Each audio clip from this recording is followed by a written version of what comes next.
Hello there, very good evening and welcome to the news at 6 where we get you the day's top developing stories. Monday evening, there's lots making news. Let's get you the headlines first. Congress Working Committee approves Rahul Gandhi's elevation as the next party president. Election process to start from the 1st of December.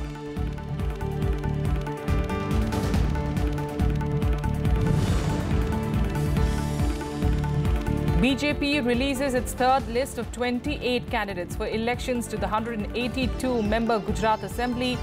Sharad Pawar led Nationalist Congress Party to contest polls on its own after alliance talks with Congress fails.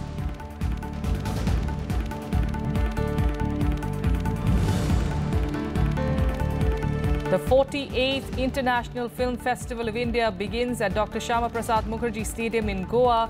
Cinema enthusiasts look forward to watching nearly 200 films from 82 countries during the 9-day event.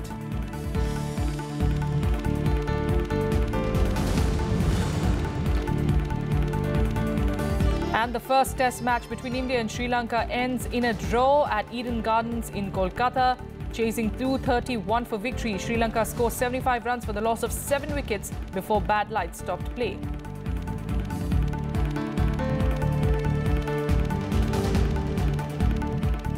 Top story this evening: in a major decision right ahead of the Gujarat elections, the Congress Working Committee paved the way for Rahul Gandhi's elevation as the party president.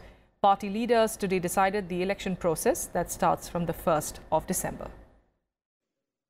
The Congress Working Committee on Monday approved the election schedule to appoint Rahul Gandhi as the next party president. Rahul Gandhi's name was approved at a meeting of the party's top leaders at current party president Sonia Gandhi's 10 Janpath residence. Congress party इन संगठनात्मक चुनाव के बाद शायद देश और दुनिया के सबसे बड़े राजनीतिक दल के तौर पर उभरी है। कांग्रेस की विविधता की पहचान केवल इस बात से की जा सकती है कि इस देश के हर ब्लॉक, हर गांव और हर जिले के अंदर कांग्रेस पार्टी का यूनिट और कांग्रेस पार्टी के कार्यकर्ता मौजूद हैं। The election notification will be issued on the 1st December. Last date to file nominations is 4th of December, which can be withdrawn till 11th of December. Polling will take place on 16 December if there are other candidates in fray. If no nominations are filed, Rahul Gandhi will be announced as party president on December 11th itself. ये जब nomination खुलेगा और कौन-कौन पर्चा भरेगा उसी दिन पता चल पाएगा। प्रजातांत्रिक पार्टी है, हमारे संगठन में चुनाव होते हैं। भारतीय जनता पार्टी के राष्ट्रीय अध्यक्ष के लिए चुनाव आज तक नहीं हुए हैं। महीनों से हम लोग सुन रहे थे अगले महीने बनेंगे, नहीं बनेंगे। क्या कांग्रेस पार्टी में कोई ऑर्डनरी बूथ का कार्यकर्ता राष्ट्रीय अध्यक्ष कभी बनने की सोच सकता है? ये सवाल भी आज उठाने की इच्छा होती है। और आप देख लीजिए कि हमारे यहाँ अमित शाह जी बूथ के कार्यकर्ता थे, राजनाथ जी जिला अध्यक्ष के रूप में काम करते थे, गडकरी जी नागपुर में बूथ के कार्यकर्ता थे। हम तो बूथ के कार्यकर्ता को राष्ट्रीय अध्यक्ष बनाते हैं। Former Prime Minister Manmohan Singh, party general secretaries and senior leaders attended the CWC meeting. The Election Commission had set 31st of December as the deadline for the party to complete its organizational elections. Mohammad Fateh Tipu's report for Rajya Sabha TV. Meanwhile, addressing the Congress Working Committee meeting, Party President Sonia Gandhi criticized the centre on the winter session of Parliament. She alleged that the government sabotaged the session on flimsy grounds. Sonia Gandhi further said that the government implemented an ill-prepared GST and burdened the public by announcing demonetization. Finance Minister Arun Jaitley responded to the charge, stating that it is not the first time that a Parliament session was rescheduled to ensure that it does not overlap with the elections. He said the Congress itself has done so in the past. Gujarat के चुनाव के मद्देनजर प्रधानमंत्री मोदी जी इन सवालों का जवाब नहीं देना चाहते, इसीलिए वो संसद के शीतकाल सत्र को बुलाने से बच रहे हैं। परंतु कांग्रेस पार्टी जनता की अदालत के माध्यम से ये सवाल पूछती रहेगी, ये कांग्रेस अध्यक्षा ने कहा। ये एक परंपरा रही है और कई बार हुआ है कि जब चुनाव चल रहे होते हैं तो संसद का सेशन रीशेड्यूल होता है। कांग्रेस ने स्वयं कई बार सेशंस रीशेड्यूल किए, उसका समय इस प्रकार से दोबारा तय किया जाता है कि चुनाव के कैंपेन के साथ वो ओवरलैप ना करे। 2011 में उन्होंने किया, पहले भी करते रहे, और इसलिए संसद का सत्र निश्चित रूप से होगा, हर विषय पे होगा और कांग्रेस को पूरे रूप से एक्सपोज किया जाएगा। And now let's get you all the election-related news and verdict 2017.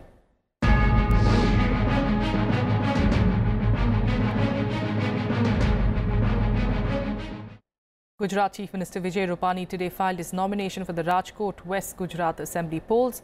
Rupani filed his nomination in the presence of BJP's Gujarat election in charge and Finance Minister Arun Jaitley. Earlier, he also addressed a public meeting in Bahumali Bhavan in Rajkot. Tuesday is the last day to file nominations for the first phase of the assembly elections, in which 89 assembly seats, covering 19 of the 33 districts, will go to polls. Voting for two-phase polls are scheduled for the 9th of December and the 14th. Counting of votes will take place on the 18th of December. Well, the BJP also released a third list of 28 candidates for elections to the 182-member Gujarat Assembly today. The names included in the list are former state BJP President R.C. Faldu, who will contest from Jamnagar South seat. Former State Minister Sorbha Bhai Patel will contest from Botad, while Raman Bhai Vora was given a ticket from Dasada. The names of the candidates were finalized by the BJP Central Election Committee. Earlier, the party had released a list of 106 candidates. So far, the BJP has finalized the name of 134 candidates. Elections for the Gujarat Assembly will be held in two phases, like we said, on the 9th and the 14th of December. Now, with just a day left to file nominations for the first phase of the Gujarat Assembly elections, the Sharad Pawar-led Nationalist Congress Party, or the NCP, has decided to contest on its own. Senior NCP leader Praful Patel announced the decision after alliance discussions with the Congress failed. The NCP was reportedly upset after the Congress announced a candidate from the Kutiana constituency in Porbandar. The announcement on a seat that is currently held by the NCP indicated that the Congress is not interested in an alliance with it. The NCP has 2 MLAs in the 182-seat Gujarat Assembly at present. In 2012, it contested 7 seats with an arrangement with the Congress.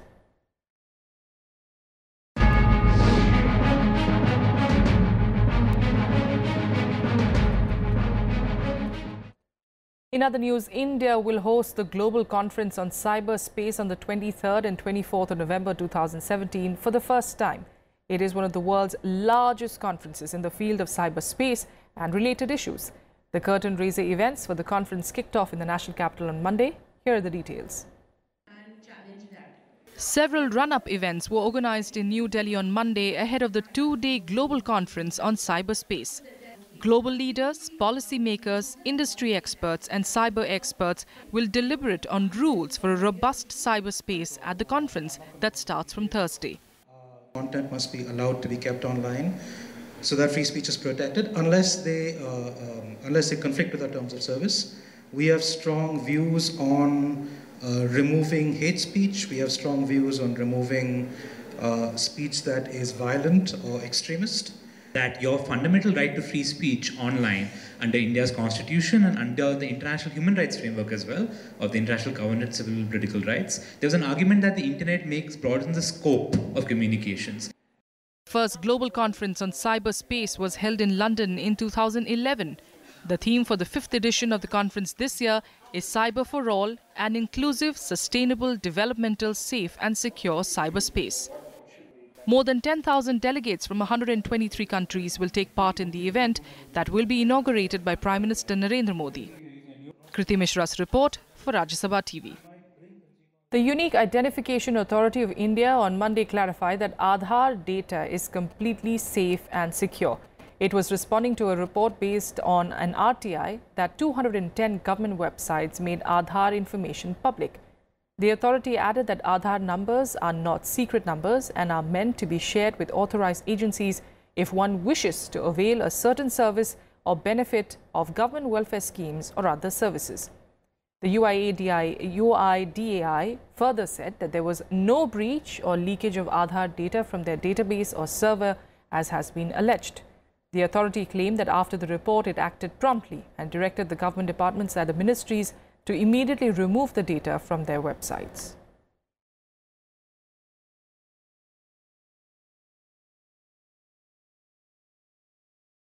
Vice President M. Venkaiah Naidu on Monday released a book, Modati Patham, in Hyderabad, underscoring the importance of the role of the teacher in a student's life. The Vice President said that the internet can be a source of information but can never take the place of a teacher. The book is written by well-known mathematician, senior former professor of Hyderabad University, Dr. Chukkaramaya.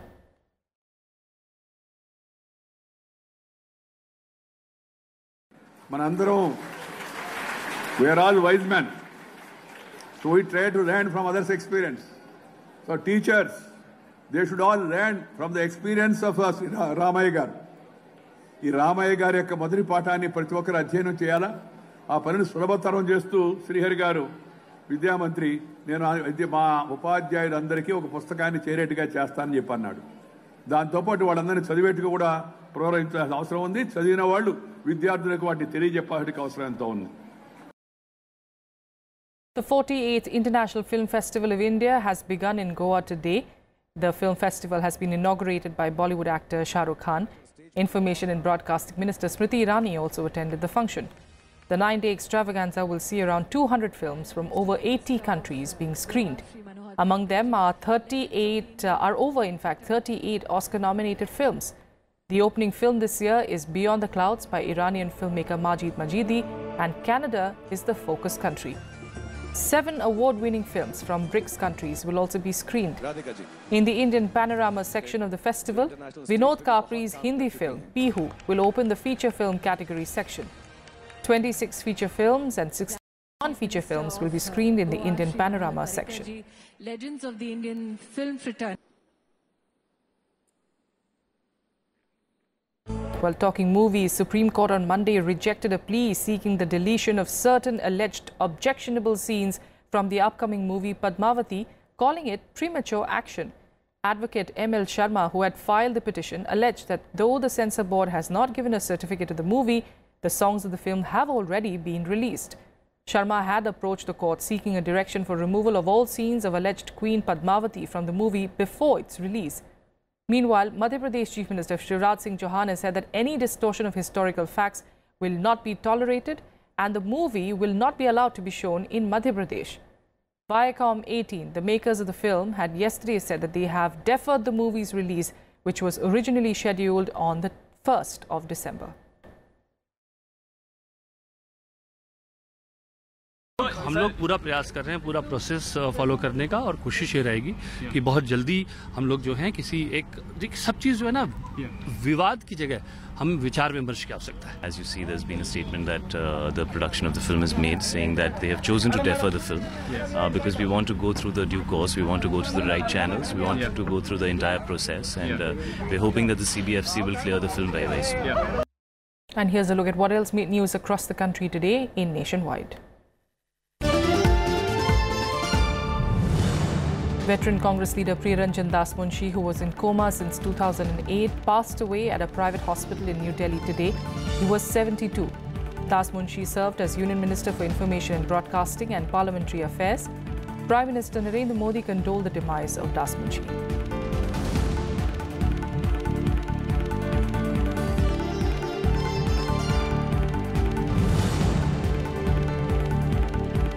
The Supreme Court today ordered a stay on a new path to Vaishno Devi Shrine in Jammu that was directed by the National Green Tribunal for pedestrians and battery-operated cars from the 24th of November.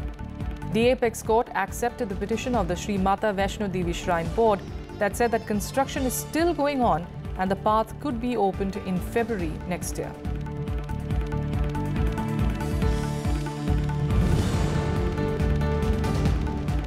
The Delhi High Court today directed the centre and the West Bengal government to file their responses on a petition by BJP leader Mukul Roy alleging that the state police was tapping his phones.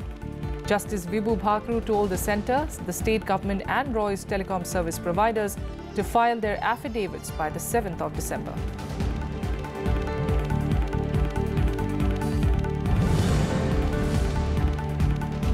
Supreme Court today denied permission for a multi-level car parking facility near the Taj Mahal in Agra.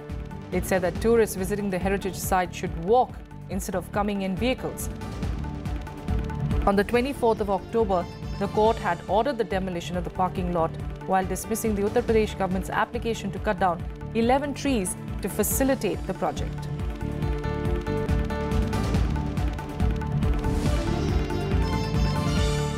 A quick break here. More news follows in a bit.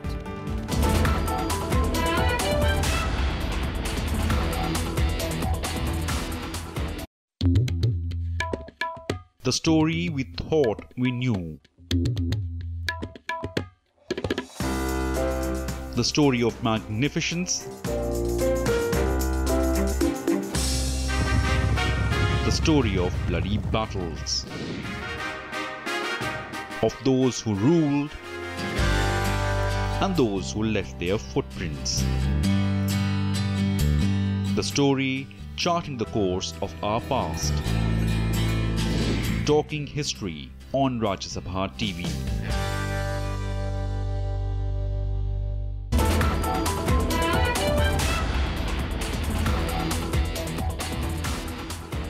Welcome back. Let's get to international news. And Germany is staring at a political crisis as the high-stakes talks on forming a coalition government in Germany have failed.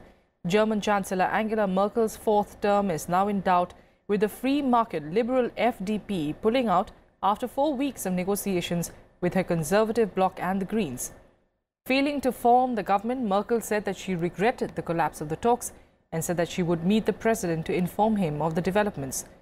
Walking out of the talks on Sunday night, the leader of the pro-business FDP, Christian Lindner, said that there was no basis of trust to forge a government with Merkel's conservative alliance CDU-CSU and the ecologist Greens.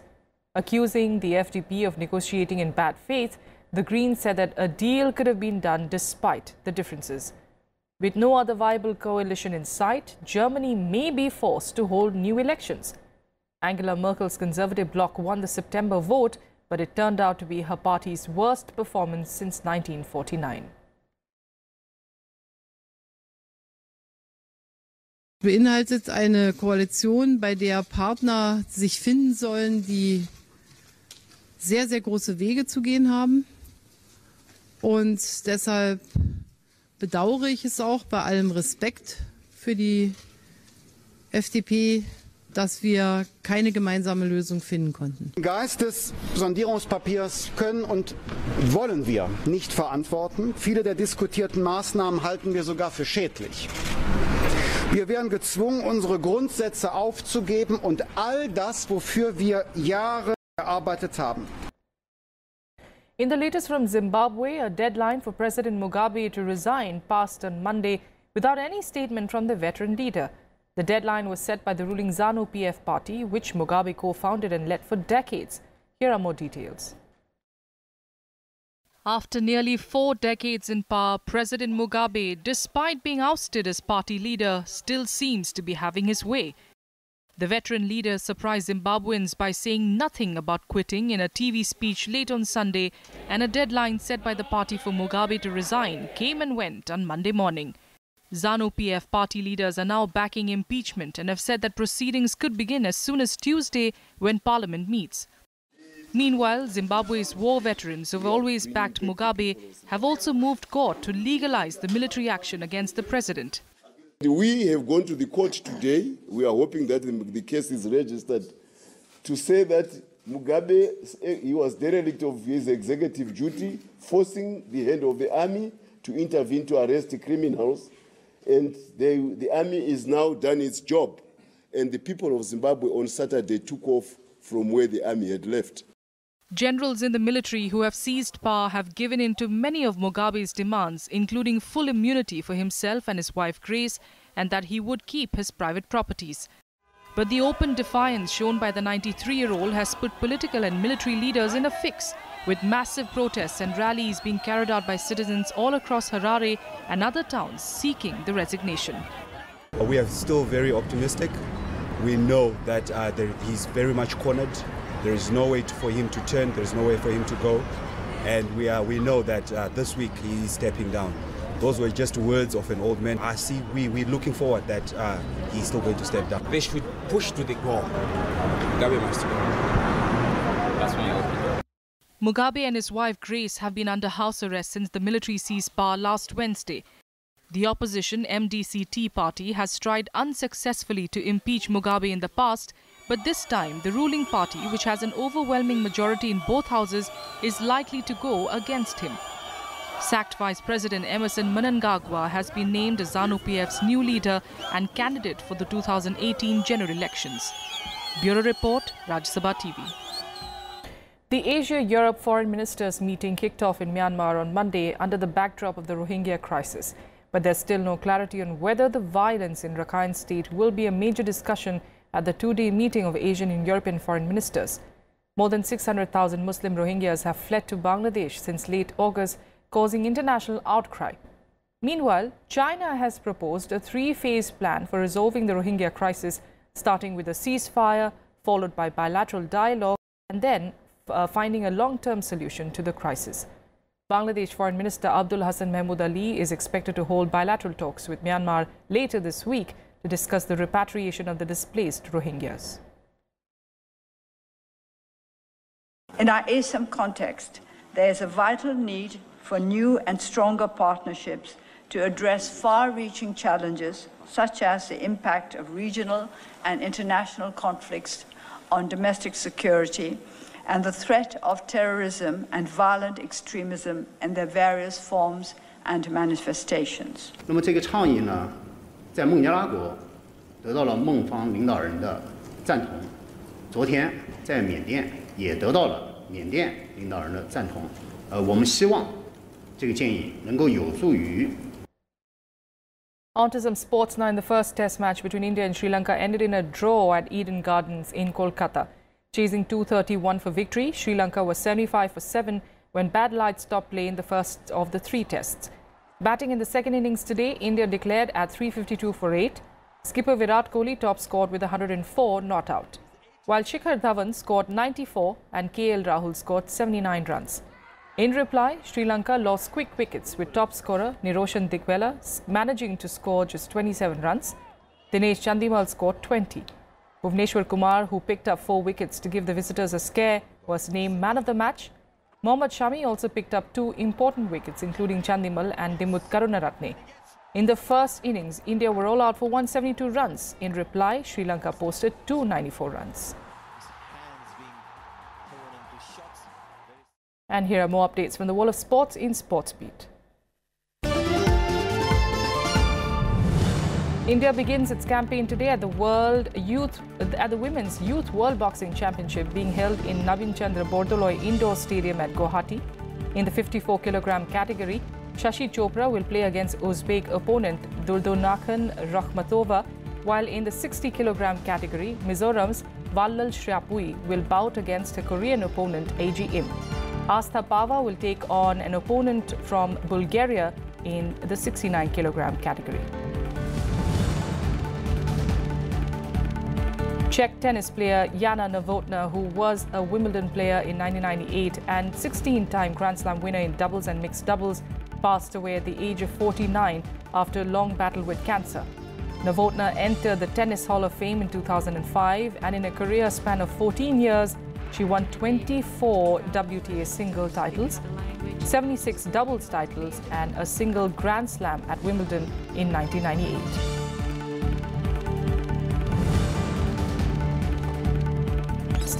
Bulgaria's Grigor Dimitrov won the biggest title of his career after defeating Belgium's David Goffin at the ATP Finals in London. Dimitrov defeated Goffin 7-5, 4-6, 6-3 in a 2.5-hour-long match. The win earned him 1,500 ranking points, putting him on 3rd position in the world rankings, just behind Rafael Nadal and Roger Federer.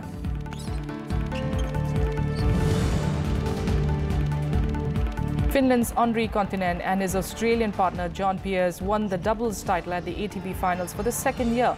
The duo defeated world number 1 pair of Poland's Lukas Kubot and Brazilian Marcelo Melo 6-4, 6-2. Kontinen and Peers lost their opening round-robin match but came back quickly to win back-to-back titles at the season ender. This was their 5th title of the year, which includes their first Grand Slam triumph together at Australia. That's it on the news at 6. Thanks for joining us.